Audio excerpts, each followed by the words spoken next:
ሰላም አድማጮቻችን እንዴት ናችሁ? ዛሬ የየርገን ክሎፕን ሰሞነኛ ቃለ ምልልስ እንመለከታለን። በተለያዩ ጉዳዮች ዙሪያ ሐሳባቸውን አንስተዋል የቀድሞ የሊቨርፑል አሰልጣኝ። እነዛን ሐሳቦች ነው ምንዳስሰው። ለቻናላችን አዲስ የሆናችሁ ቻናላችንን ሰብስክራይብ፣ ላይክ እና ሼር እንድታደርጉም በትህትና እንጠይቃለን። የርገን ክሎፕ የእግር ኳሱን ዓለም ካደመቁ ታላላቅ አሰልጣኞች መካከል አንዱ እንደነበሩ ይታወቃል። ከገነቧቸው ስኬታማ ቡድኖችና ከሚመርጡት የአጨዋወት ዘይቤ ባልተናነሰ ስብዕናቸውን በልዩነት የሚጠቀስ አሰልጣኝ ናቸው። አሁንም ድረስ በእግር ኳስ ውስጥ ተሳትፎ ቢያደርጉም ከአሰልጣኝነት ሚና ገለል ካሉ ግን ዓመት አልፏቸዋል። ክሎፕ ለ9 ዓመታት የዘለቀውን የሊቨርፑል አሰልጣኝነት ቆይታቸውን የቋጩት በ2024 ክረምት እንደነበርም ይታወሳል። በቀዮቹ ቤት በነበራቸው ቆይታ አሻራቸውን ያኖሩት በአንፊልድ ብቻ ሳይሆን በአጠቃላይ በእንግሊዝ እግር ኳስ ላይ እንደነበር ብዙዎች የሚመሰክሩት ሐቅ ነው። ሊቨርፑል ከ3 አስርተ ዓመታት በኋላ የእንግሊዝ ፕሪምየር ሊግ ዋንጫን እንዲያሸንፍ አግዘውታል። ይህ አንደኛው አስተዋጽኦአቸው ነበር። የቻምፒየንስ ሊግ ዋንጫንም አሳክተዋል። በሂደቱ ደግሞ መገለጫቸው የሆነውን ሄቪ ሜታል ፉትቦል ለእንግሊዝ እግር ኳስ አስተዋውቀዋል። በእነዚህ ነገሮች በሊቨርፑል ቤት ሁሌም የሚታወሱ አሰልጣኝ ናቸው። ክሎፕ ከሰሞኑ ባደረጉት ቃለ ምልልስ ግን ፊታቸውን በሚታወቁበት ፈገግታ እንደሸፈኑ ከአሰልጣኝነት ሕይወታቸው የሚናፍቁት ምንም ነገር እንደሌለ ተናግረዋል። ታዲያ ባለፈው ዓመት ክረምት እርሳቸው ለቀው ተተኪያቸው አርነ ስሎት ኃላፊነቱን ከተረከቡ በኋላ የውድድር ዘመኑ ሲጀመር የሳምንቱ መጨረሻ ጨዋታዎችን በቴሌቪዥን ለመመልከት ተጠባብቀው ይሆን እንዴ በሚል ለቀረበላቸው ጥያቄም የሰጡት ምላሽ በጣም አስገራሚ ነበር። እንደውም እርሳቸው ቃሉን ረገጥ አድርገው ነው በፍጹም ያሉት። በፍጹም የሚል ምላሽ ነው የሰጡት። ሊቨርፑል አምና በፕሪሚየር ሊግ ባሳየው ብቃት በጣም ደስተኛ ነኝ። የተወሰኑ ጨዋታዎችን ተመልክቻለሁ። ዛሬ ቅዳሜ ነው፣ የሊቨርፑልን ጨዋታ ማየት አለብኝ ብዬ ግን ስራዬ ብዬ አልተከታተልኩም። ጨዋታዎቹ የሚጀምሩበትን ሰዓት እንኳ አላቅም፣ ራሴን አርቅ ያለው ነው ያሉት የቀድሞው አሰልጣኝ። የተለያዩ ስፖርቶችን እጫወታለሁ፣ በተለያዩ ስፖርቶች እሳተፋለሁ። የህይወትን ገጸ በረከቶች ስናጣጥም ቆይተናል። ከልጆቼ ጋር የማሳልፈው ጊዜ አግኝቻለሁ። የተለመዱ የዕለት ተዕለት ክንውኖች ላይ ተሳትፎ ሳደርግ ነበር። ሊቨርፑልን ከለቀቅኩ በኋላ ምንም እንኳ ዳግም በአሰልጣኝነት እንደማልሰራ ባውቀውም ሌላ ስራ እንደምጀምር ስለማውቀው የእረፍት ጊዜን በሚገባ ተጠቀሜበታለሁ የሚል ምላሽ ነው የሰጡት የርገን ክሎፕ። ተያይዞ የተነሳላቸው ጥያቄ ነበር፣ ከዚህ በኋላ በጭራሽ ወደ አሰልጣኝነት አይመለሱም የሚል ጥያቄ። ቃለ ምልልሱን ያደረገላቸው ጋዜጠኛ ነው ይህንን ሐሳብ ያቀረበው። የእርሳቸው ምላሽ የማስበው እንደዚያ ነው። አሁን 58 ዓመቴ ነው። ማን ያውቃል፣ በ65 ዓመቴ ዳግም ወደ አሰልጣኝነት መለስ ይሆናል። ያን ጊዜ እንዴ ዳግም ወደ አሰልጣኝነት አልመለስም ብለሃል ነበር እንዴ መባሌ አይቀርም። አሁን ላይ ቆሜ የማስበው ግን ዳግም ወደ አሰልጣኝነት እንደማልመለስ ነው። ምንም የሚናፍቀኝ ነገር የለም ነው ያሉት እርሳቸውም። ክሎፕ ወደ እግር ኳስ ተመልሰዋል። ይሄ እውነታ ነው። አዲሱ ስራቸው ግን ከዓለማችን ታላላቅ ክለቦች አንዱን በዋና አሰልጣኝነት መምራት የሚያስከትለውን አይነት ጫና የሚያሳርፍ አልነበረም ወይም አይደለም። ካለፈው ዓመት ጥር ጀምሮ በሬድቡል ግሎባል ሄድ ኦፍ ሶከር የዓለም አቀፍ እግር ኳስ ጉዳዮች ኃላፊ ሆነው ነው በመስራት ላይ የሚገኙት። በዚህ ኃላፊነታቸው በሬድቡል ስር ባሉ ክለቦች የአጨዋወት ፍልስፍና፣ የአሰልጣጠን መንገድና የዝውውር ስትራቴጂ ቀጥተኛ ተሳትፎ ያደርጋሉ። ይህ የኃይል የብርታት ሰጪ መጠጥ አምራቾች ተቋም ሬድቡል ማለት ነው በጀርመን ቡንደስሊጋ የሚሳተፈውን አርቢ ላይፕዚግ፣ በኦስትሪያ ቡንደስሊጋ የሚወዳደረውን ሬድቡል ሳልዝቡርግ፣ በፈረንሳይ ሊግ የሚወዳደረውን ፓሪስ ኤፍሲ፣ በሜጀር ሊግ ሶከር የሚሳተፈውን ኒውዮርክ ሬድቡልስ፣ በብራዚል ሴሪያ ተወዳዳሪውን ሬድቡል ብራጋኒንቶ፣ እንደዚሁም በጃፓን ጄቱ ሊግ ተሳታፊውን አርቢ ኦሚያ አሪጃ በባለቤትነት የሚይዝ ከፍተኛ ተጽዕኖ የሚያሳርፍ ተቋም ነው። ካምፓኒው በፕሪሚየር ሊጉ ክለብ ሊድስ ዩናይትድ መጠነኛ ሚና አለው። በክለቡ አነስተኛ የባለቤትነት ድርሻ አለው። ከዚያ በተጨማሪ ደግሞ የማሊያ የደረት ላይ ስፖንሰር ስምምነትን ፈጽሞ የሚሰራ ነው። ክሎፕ ይህን ቃለ ምልልስ ያደረጉት በኒው ጀርሲ ነው። በኒውዮርክ ሬድቡልስ የልምምድ ማዕከል ሆኖ ነው ቃለ ምልልሱን አድርገው የነበረው እና በስፍራው የተገኙት ቡድናቸው ከኒውዮርክ ሲቲ ኤፍሲ ጋር ያደረገውን የደርቢ ጨዋታ ለመመልከት ነበር። ያው በሬድቡል ስር ያሉትን ቡድኖች እንቅስቃሴ በሙሉ ስለሚከታተሉ የኒውዮርክ ሬድቡልስንም እንደዚሁ ጨዋታ ለማየት ነበር ወደዛ ያመሩት። እንዲያውም ቃለ ምልልሱን ሲያደርጉ የኒውዮርክ ሬድቡል አርማ ያረፈበትን ኬፕ አድርገው ነው ቃለ ምልልስ ያደረጉት። በየመሃሉም ከያዙት ሬድቡል 0 ጎንጨት ሲሉም ታይተዋል። ከፕሪሚየር ሊጉ ርቀው ያሳለፏቸው 16 ወራት የተመቻቸው ይመስላል። የርገን ክሎፕ ሸንቀጥ ብለዋል። የበለጠ ወጣት መስለው ነው የሚታዩት። አሁንም ግን ያ የሚታወቁበት ፈገግታ አልተለያቸውም። በተለይ ስለ ማንቸስተር ዩናይትድ የቅርብ ጊዜ የቁልቁለት ጉዞ ሲናገሩ ፊታቸው የበለጠ ያበራል። ምክንያቱም እርሳቸው የሊቨርፑል ሰው ነበሩ። ከማንቸስተር ዩናይትድ ደግሞ ታሪካዊ ተቀናቃኛቸው እንደሆነ ይታወቃል። በማንቸስተር ዩናይትድ ቤት ውስጥ የሚፈጠረው ችግር ደግሞ ለሊቨርፑላውያን በበጎ የሚነሳ ነው። ለዛ ነው ፊታቸው ላይ ፈገግታ የሚታየው ስለ ማንቸስተር ዩናይትድ የቁልቁለት ጉዞ ሲያነሱ። ክሎፕ ተሞክሯቸውን ለማጋራት ከፍተኛ ተነሳሽነት አሳይተዋል። አሁን በዚህ ዕድሜያቸው እንዲያውም እርሳቸው የአሰልጣኝነት ዘመኔን መለስ ብላችሁ ተመልከቱ፣ ከኔ የተሻለ ስኬት ያስመዘግቡ አሰልጣኞች እንዳሉ አውቃለሁ፣ እኔም ግን በሁሉም ነገር ውስጥ አልፌያለሁ ብለዋል። በቻምፒየንስ ሊግ ፍጻሜዎች ከአንድም 2 ተሸንፌያለሁ፣ አሸናፊም ሆኜ አውቃለሁ። ነገር ግን ከሽንፈት በኋላ ሕይወት እንደሚቀጥል በሚገባ አውቃለሁ። ተሞክሮዬን ራሴው ጋር አፍኜ ማቆየት አልፈልግም። እስካሁን በቅጡ ተሞክሮዬን ማጋራት ያልቻልኩት ከሰዎች ጋር የማወራበት በቂ ጊዜ ስላልነበረኝ ነው።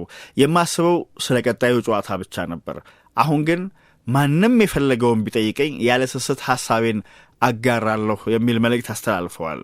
የርገን በተለያዩ ጉዳዮች ላይ ነው ሐሳባቸውን ያነሱት። በቃለ ምልልሱ ፊፋ 64 ሀገራት የሚሳተፉበት የዓለም ዋንጫ ስለማዘጋጀት እያሰበ ነው፣ በዚህ ላይ ያለውት ምልከታ ምንድን ነው ተብለው ሲጠየቁም ስለ ጉዳዩ ሰምቻለሁ፣ ግን ፈጽሞ ሊዋጥልኝ አልቻለም የሚል ምላሽ ነው የሰጡት። በእርሳቸው ላይ ስለሚሰነዘሩ ትችቶችም ምላሽ ሰጥተዋል። በተለይም የሬድቡል ኃላፊነትን መቀበል አልነበረባቸውም በሚለው ሐሳብ ዙሪያ በሰፊው ነው ምላሽ የሰጡት። ሬድቡል እንደሚታወቀው በተለይ በጀርመን የማይወደድ ተቋም ነው። ምክንያቱም በቡንደስሊጋው ተግባራዊ የሚደረገውን የ50% አንድ ደንብ ደጋፊዎች የክለብ አባላት ሜምበርስ በምርጫ ህጋዊ በሆነ በምርጫ ወቅት 50+1 ድርሻ ይኖራቸዋል የሚለውን በቡንደስሊጋ የሚታወቀው የሚሰራበትን ዘይቤ ጥሶ የመጣ ህጋዊ በሆነ መንገድም ቢሆን በአርቢ ላይፕዚግ ያንን የጣሰ ያለ ክለብ በመሆኑ በጀርመን በተለይ ደግሞ በክለቦች ውሳኔ 50+1 የመምረጥ መብት ያላቸው አባላት ያሉበት ሊግ ውስጥ ይሄ መሆኑ ብዙም ያስቆጫቸዋል። በዚያ ምክንያት ነው ሬድቡልን ተቃውሞ የሚነሳበት። ላይፕዚግ ግን ይሄንን አፍርሷል። በዚህ ምክንያት ነው ላይፕዚግ በተቀናቃኝ ቡድኖች ደጋፊዎች በተደጋጋሚ ተቃውሞ ይሰነዘርበታል። ስታዲየሞች ውስጥ በተለይ ተጋጣሚዎች ከላይፕዚግ ጋር በሚጫወቱበት ጊዜ ስሜታቸውን በተለያዩ መንገዶች ሲገልጹ መመልከት የተለመደ ነው። ባነሮች ይታያሉ፣ በዝማሬዎች የሚተላለፉ መልእክቶች አሉ። ብዙዎች የሬድቡል ሞዴል ክለቡን የምርቱን ማሻሻጫ ያደረገና የጀርመንን እግር ኳስ ነፍስ የሚያቀጭጭ አድርገው ነው የሚመለከቱት። ለብዙዎች የክሎፕ ለውጥ አልተዋጠላቸውም። ምክንያቱም ብዙዎች እርሳቸውን ክሎፕን የሚመለከቷቸው በዚህ ከዚህ ቀደም በነበሩበት ክለብ በተለይ በማይንዝ ቦሩሲያ ዶርትመንድና ሊቨርፑል በዘለቀው የአሰልጣኝነት ዘመናቸው የእግር ኳስ ተቆርቋሪ ተደርገው ነበር የታሰቡ የነበረው እና የሬድቡል ኃላፊነቱን መቀበላቸው እንደ ካሃዲ ያስቆጥሯቸዋል። የቀድሞ ወዳጆቻቸው ሳይቀሩ ጀርባቸውን ሰጥቷቸዋል የተባለው ለዚያ ነው። ክሎፕ የሬድቡል ቤተሰብ ከሆኑ በኋላ ላይፕዚግ ከቀድሞ ክለባቸው ማይንዝ ባደረገው ጨዋታ ደጋፊዎች በትልቅ ባነር ላይ የተጻፈ ለዛሬው ማንነትህ ያበቃንህ እኛ መሆናችንን ረሳህ ሆይ የሚል መልእክት አስነብበዋል። የማይንዝ ደጋፊዎች ይህንን በማድረጋቸው ስለተፈጠረባቸው ስሜት ክሎፕ ሲጠየቁ እንዲህ አይነት አጸፋ እንደሚጠብቀኝ ያውቀው ነበር። ጀርመናዊ ነኝ። ጀርመናውያን ሬድቡልን በእግር ኳስ ስለሚያደርገው ተሳትፎ ምን እንደሚያስቡ አውቃለሁ። ለሬድቡል በተለየ ጥላቻ የላቸውም። እንደውም የሚወዱት ተቋም ነው። ችግራቸው በእግር ኳስ ውስጥ ከሚያደርገው ተሳትፎ ጋር ብቻ ነው የሚል ምላሽ ሰጥተዋል። እንደዚህ አይነት ምላሽ ያየሁት በጀርመን ብቻ ነው። በግሌ ያንን በማድረጋቸው ችግር የለብኝም። ማንም የፈለገውን ማሰብ ይችላል። እኔም ግን ሌሎችን እስካልጎዳሁ ድረስ የፈለኩትን ማድረግ እንደምችል ሊቀበሉ ይገባል። በነገራችን ላይ ሰዎች በሰራሁባቸው ክለቦች ስላደረግኩት ነገር እንዲያስታውሱ አልጠብቅም። አሁን በማይንዝ ስቴዲየም ከሚታደሙ ደጋፊዎች አብዛኞቹ እኔ ከ1990 እስከ 2001 በተጫዋችነት በኋላም ለ7 ዓመታት በአሰልጣኝነት ስሰራ ትንንሽ ልጆች የነበሩ ናቸው። ስለሆነም ማን እንደሆንኩ የነገርኳቸው ወላጆቻቸው ናቸውና ቢሆንም ግድ አይሰጠኝም የሚል ምላሽ ሰጥተዋል። አያይዘው አሁን በሬድቡል የዓለም አቀፍ ስፖርት ጉዳዮችን የሚቆጣጠሩት ክሎፕ የምሰራውን ነገር ሰው ሁሉ እንዲወደው አልጠብቅም። የትኛውንም ነገር የማደርገው ለእኔ በግሌ ትክክለኛ እንደሆነ በማምንበት ምክንያት ነው። በነገራችን ላይ በሊቨርፑል አሁን በምሰራው ነገር በጣም ደስተኞች ናቸው። እንዲያውም እነርሱ ሌላ ቡድን አለማሰልጠኔን ነው የበለጠ የወደዱት የሚል ምላሽ ሰጥተዋል። ነገር ግን ክሎፕ ከዚህ የተሻለ ምላሽ ሊያገኙ የሚችሉበት ስራ ነበር ወይ ሌላ ኃላፊነት ቢቀበሉ የሚለውም ጥያቄ አብሮ ተነስቶ ነበር። የክሎፕ ምላሽ የነበረው ምናልባት ወደ ጣሊያን አሊያም ስፔን ክለቦች ሄጄ ቢሆን ሰዎች ዋው ክሎፕ ድንቅ ውሳኔ ያሳለፈ ይሉ የነበረ ይመስለኛል።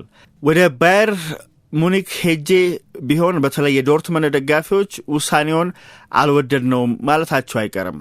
ልብ በሉ ከሊቨርፑል የተለያየሁት በ57 ዓመቴ ነው። ስራ የማቆምበት ዕድሜ እንዳልሆነ 100% እርግጠኛ ነበርኩ። 7 ወራት አረፍኩ። እጅግ ውብ ጊዜ ነበር። ከዚያ ግን ወደ ስራ መመለስ ነበረብኝ የሚል ምላሽ ነው የሰጡት። ክሎፕ በ2001 ለአሁኗ ባለቤታቸው በወቅቱ ፍቅረኛቸው ለነበረችው ኡላ ለ25 ዓመታት ወለም ዘለም ሳልል በአሰልጣኝነት እሰራለሁ ብለው እንደነገሯቸው ያስታውሳሉ። ወደ ሌላ ኃላፊነት ፊታቸውን ማዞራቸው ተገቢ የሆነ ሪስክ መሆኑን አስረግጠው ይናገራሉ። ይህንንም ስራ ቢሆን እስከ ህይወቴ ፍጻሜ ሰራዋለሁ ማለት አይደለም በማለት ነው ክሎፕ ሐሳባቸውን የሚያጠናክሩት። ለ25 ዓመታት ገደማ በሰርግ ስነ ስርዓት ላይ የታደምኩት በሁለት አጋጣሚዎች ብቻ ነው። አንደኛው የራሴ ነው፣ ሌላኛው ደግሞ ከወራት በፊት የተገኘውበት። ወደ ሲኒማ የገባሁት 4 ጊዜ ነው። እነዚያም አጋጣሚዎች ቢሆኑ ባለፉት 8 ሳምንታት የሆኑ ናቸው። አሰልጣኝ ሆኜ ወደ ተለያዩ ሀገራት ሄጃለሁ። ስለ ሀገራቱ የማውቀው ግን ምንም ነገር የለም። ካረፍንበት ሆቴል፣ ከስታዲየሙ እንደዚሁም የልምምድ ሜዳ ውጪ ምንም ስመለከት አልነበረም። ምንም አልተመለከትኩም። ስለሆነም ምንም የሚናፍቀኝ ነገር የለም የሚል ምላሽ ይሰጣሉ። ክሎፕ ግን ላሳለፉት ተሞክሮ በዙሪያቸው ለነበሩ ሰዎች ፍቅር እንዳላቸው አይካድም። ነገር ግን ያለፈ ነገራቸው ላይ ሙጭጭ ማለት የሚወዱ ሰው አይደሉም። አንድ ማሳያ የሚሆነው ሊቨርፑልን ከለቀቁ በኋላ ወደ አንፊልድ የተመለሱት በአንድ አጋጣሚ ነው። እርሱም ግብዣ ቀርቦላቸው ባለፈው የውድድር ዘመን መጨረሻ ስሎትና ተጫዋቾቻቸው የፕሪሚየር ሊጉን ዋንጫ የተረከቡበት ዕለት ነበር። ክሎፕ አሁን ላገኙት ነጻነት ከፍ ያለ ቦታ ነው የሚሰጡት። አሁን ምርጫ አለኝ፣ መቼ መዝናናት መንሸራሸር እንዳለብኝ ወስናለሁ። ረስቸው መቼ የሚለውን የምትወስነው ኡላ ናት ብለው ከሳቁ በኋላ ዞሮ ዞሮ የሚወስንልኝ ፕሪሚየር ሊጉ አሊያም ቡንደስሊጋ አይደለም፣ ቀጣይ የህይወቴን ምዕራፍ የምወስነው ራሴው ነኝ። እንዲህ በመሆኑ ደግሞ እጅግ በጣም ደስተኛ ነኝ በማለት ሐሳባቸውን ያጠናቅቃሉ።